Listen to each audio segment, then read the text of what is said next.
அனைவருக்கும் வணக்கம். 8ஆம் வகுப்பு இயல் 9ல் உயிர்குணங்கள் எழுதியவர் இறையரசன், இளைய தோழனுக்கு மேத்தா. இந்த 2 செயல்கள் படித்தோம். இதிலிருந்து இப்போ கேள்வி கேட்குற பதில் உங்களுக்கு ஞாபகம் வருதா பாருங்க. அடுத்தவர் வாழ்வை கண்டு டேஸ் கொள்ளக்கூடாது.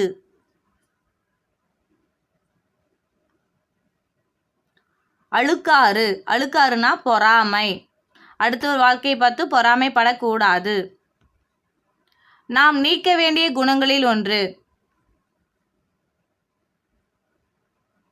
Option A பொச்சாப்பு. பொச்சாப்புனா சோர்வு. 3வது கேள்வி, இன்பத் துன்பம் பிரித்தெழுதுக. ஆப்ஷன் பி இன்பம் கூட்டல் துன்பம். 4வது கேள்வி, நிறை பொருள் தருக. ஆப்ஷன் ஏ மேன்மை. 5வது கேள்வி, கவலைகள் டேஸ் அல்ல. கைக்குழந்தைகள். ஆப்ஷன் டி கவலைகள் கைக்குழந்தைகள் அல்ல. எங்க போனாலும் கவலைகளை தூக்கி கொண்டு செல்லாதீர்கள். 6 போவதில்லை பிரித்தெழுதுக. ஆப்ஷன் ஏ போவது கூட்டல் இல்லை. 7 விழித்து கூட்டல் எழும் சேர்த்தெழுதுக.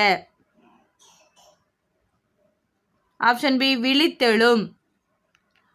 8 வானம்பாடி கவிஞர்களுள் ஒருவர்.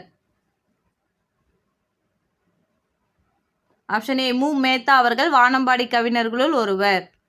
9 ஆண்டாள் எழுதிய நூல். திருப்பாவை.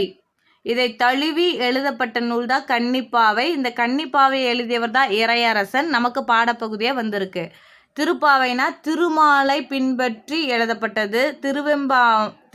திருவெம்பாவைனா சிவனை பின்பற்றி எழுதப்பட்டது. மாணிக்க வாசகர் இதை எழுதியிருப்பார். 10 மையல் பொருள் கூறுக.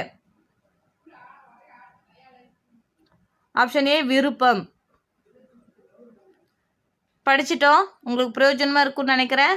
மீண்டும் அடுத்த வகுப்பில் சந்திக்கிறேன். நன்றி.